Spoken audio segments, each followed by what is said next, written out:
ഈശോമിശിഹായ്ക്കും സ്തുതിയായിരിക്കട്ടെ. പ്രഭാഷകൻ 2:5-6. പ്രഭാഷകൻ്റെ പുസ്തകം 2:4 നമ്മൾ കേട്ടു.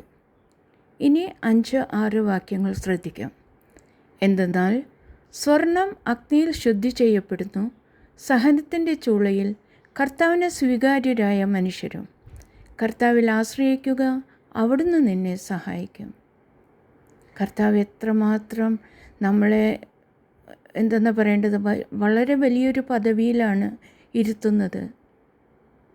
സഹനത്തിൻ്റെ ചൂളയിലൂടെ കടന്നു പോകുവാൻ കർത്താവിന് സ്വീകാര്യരായ മനുഷ്യർ വേണം. അതായത് സ്വർഗസ്ഥനായ പിതാവ് ആകർഷിക്കാതെ ഒരുവനും എൻ്റെ അടുക്കിലേക്ക് വരിക സാധ്യമല്ല.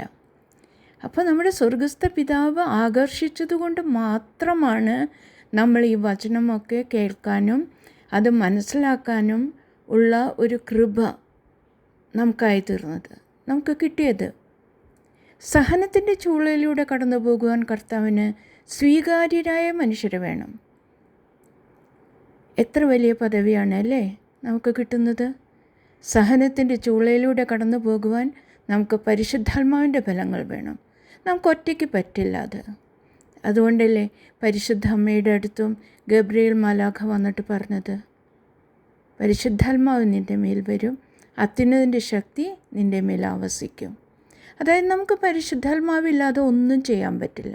സ്ലീഹന്മാരുടെ മേൽ പരിശുദ്ധാത്മാവ് അഗ്നി നാളങ്ങളായി ഇറങ്ങിയപ്പോഴാണ് അവർക്ക് മറ്റുള്ളവരോട് വചനം പറയുവാനായിട്ട് സാധിച്ചത്. അതുകൊണ്ട് പരിശുദ്ധാത്മാവിന് വേണ്ടി നമ്മൾ പ്രാർത്ഥിക്കണം. പരിശുദ്ധാത്മാവില്ലാതെ നമുക്ക് ഈ ലോകത്ത് ഒരു കാര്യവും ചെയ്യാൻ സാധിക്കില്ല. വിശുദ്ധ പൗലോസ്ലീഹ ഗലാത്യർക്ക് എഴുതിയ ലേഖനം 5:22-23 വാക്യങ്ങളിൽ ക്ലിയറായി എഴുതിയിട്ടുണ്ട്.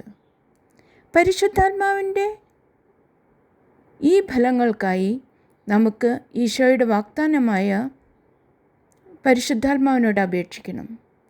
പരിശുദ്ധാത്മാവിൻ്റെ ഫലങ്ങൾ ആരാ തരുന്നത്? ഈശോയുടെ വാഗ്ദാനം എന്താണ്? പരിശുദ്ധാത്മാവ്. എന്നാലേ സഹനത്തിൻ്റെ തീച്ചൂളയിലൂടെ കടന്നു പോകുവാൻ നമുക്ക് ശക്തി കിട്ടുകയുള്ളൂ. നമുക്ക് സഹനങ്ങൾ വരുമ്പോൾ ഈശോയോട് പിറുപിറുക്കാതെ കർത്താവ് തന്ന സഹനങ്ങൾക്ക് നന്ദി പറഞ്ഞ് ജീവിക്കുവാൻ സാധിക്കുകയുള്ളൂ. ഈ സഹനങ്ങൾ സഹിക്കുമ്പോൾ നമ്മൾ ആഗ്രഹിച്ചതും നമ്മുടെ മനസ്സിൽ പോലും ചിന്തിക്കാത്തതുമായ അനുഗ്രഹങ്ങളെ കൊണ്ട് ദൈവമക്കളെ നിറയ്ക്കും. കാരണം നമ്മൾ ദൈവമക്കളാണ്. പരിശുദ്ധാത്മാവിനാൽ നിറഞ്ഞവരെല്ലാം ദൈവമക്കളാണ്. അത് വചനം പറയുന്നുണ്ട്. പ്രഭാഷകൻ 2:8-9 പറയുന്നു, കർത്താവിൻ്റെ ഭക്തരെ അവിടുത്തെ ആശ്രയിക്കുവാൻ പ്രതിഫലം ലഭിക്കാതിരിക്കുകയില്ല. കർത്താവിൻ്റെ ഭക്തരെ ഐശ്വര്യവും നിത്യാനന്ദവും അനുഗ്രഹവും പ്രതീക്ഷിപ്പിൻ. ദൈവത്തിൽ നിന്ന് വരുന്ന ഓരോ അനുഗ്രഹവും നിലനിൽക്കും, തലമുറകൾക്ക് കൈമാറുവാനും സാധിക്കും. അതേസമയം നമ്മളുണ്ടാക്കുന്ന അനുഗ്രഹങ്ങളോ അത് പെട്ടെന്ന് തന്നെ താന്നു പോകും. അത് നിലനിൽക്കാൻ ബുദ്ധിമുട്ടാണ്. പക്ഷെ ദൈവത്തിൽ നിന്നും വരുന്ന ഓരോ അനുഗ്രഹവും നമുക്ക് തലമുറകൾക്ക് കൈമാറുവാൻ സാധിക്കും, നമുക്ക് അനുഭവിക്കാൻ സാധിക്കും. നമ്മൾ സമ്പാദിച്ചതും നമ്മൾ ഒരു കൂട്ടിയതുമായ എല്ലാ കാര്യങ്ങളും നമ്മൾക്ക് അനുഭവിക്കാൻ സാധിക്കും.